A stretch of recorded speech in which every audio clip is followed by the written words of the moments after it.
Amém, irmãos? Graça e paz a todos. Irmãos, essa madrugada foi uma bênção. Muito poder de Deus.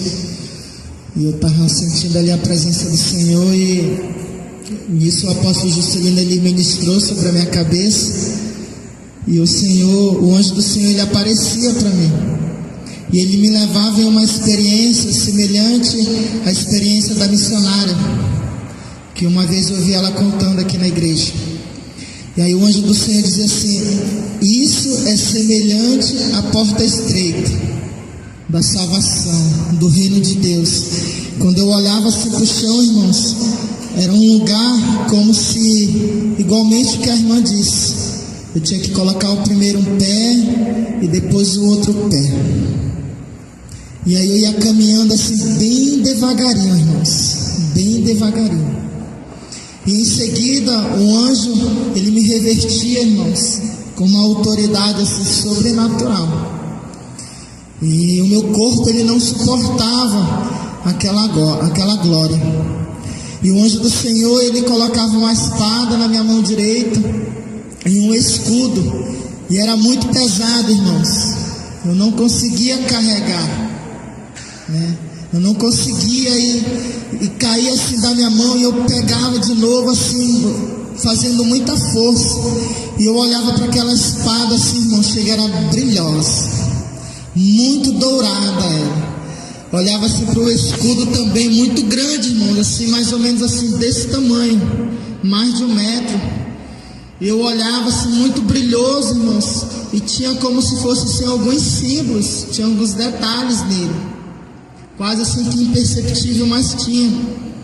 E em seguida, irmãos, o anjo do Senhor, ele me levava no inferno. E ali no inferno, o anjo dizia assim, que ele ia me mostrar alguns terror ali naquele lugar. Em seguida, irmãos, eu via um homem, que ele já morreu, que é um cantor, foi um cantor gospel. Eu vou dizer o nome, né? Que era o Lázaro. Lá o Senhor dizia que ele estava no inferno, e o Senhor me dizia os motivos. E o primeiro motivo, irmãos, eu até tomei um espanto. Detalhe, irmãos, eu conversei com ele. O anjo do Senhor, através do próprio Deus, ele permitia que eu conversasse com ele. E ele falava para mim um dos motivos. Primeiro, irmãos, era mentira. E segundo, irmãos, porque ele não dava o dízimo como era para dar.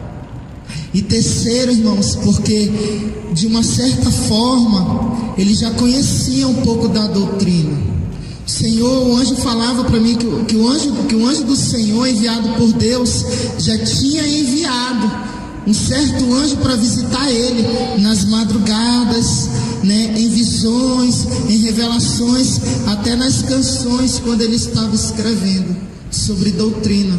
Porém, irmãos, ele dizia que era religiosidade. E ali, irmãos, ele dizia uma palavra muito interessante. Ele dizia assim: eu sei que você pode fazer alguma coisa. O desespero daquele homem era tão grande, irmãos, que, irmãos, eu só ficava olhando. E ali eu estava estarrecido diante daquela cena. E em seguida, irmãos, o anjo, ele me levava em um lugar que estava preparado para uma mulher. E o anjo do Senhor dizia assim: se ainda hoje essa mulher, ela morrer, ela ainda está viva na terra, ela vem para cá.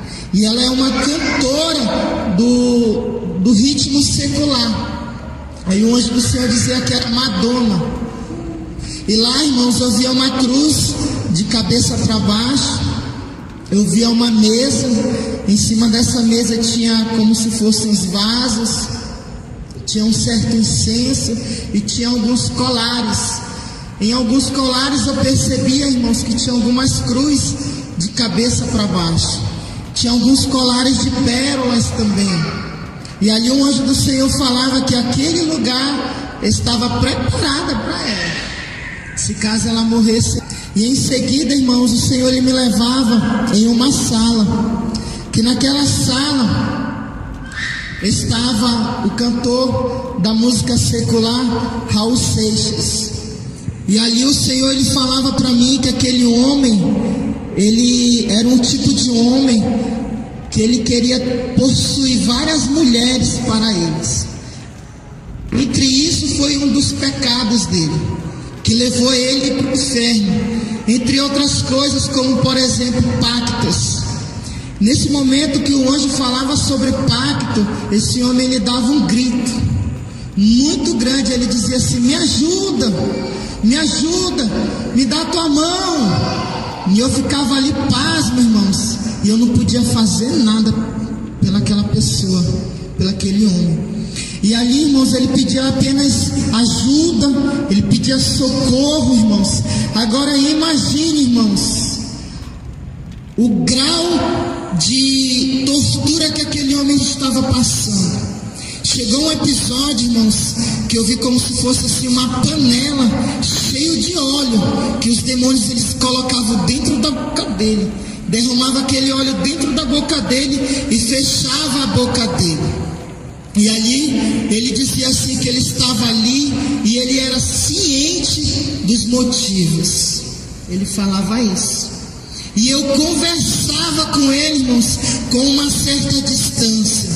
Chegou um momento, irmãos, que eu via como se fosse um exemplo de uma rede.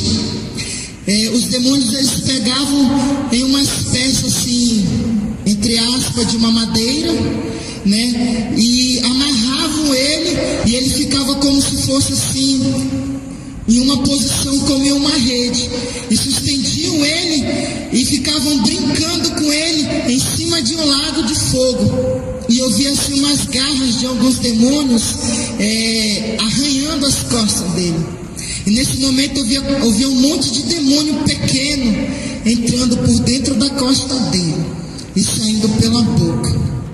E em seguida, irmãos, o anjo do Senhor, ele me levava em um lugar onde estava aquela cantora, que ela também morreu, está com pouco tempo.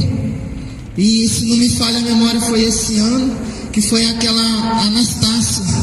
Se não me falha a memória, esse é o nome dela? Fabiana Anastácia. E ali, irmãos, o Senhor, ele dizia para mim que era o pecado da vaidade. E lá no inferno, irmãos, eu via os demônios colocando brinco no ouvido, na orelha dela, aquelas argolas grandes, e eles puxavam aquelas argolas.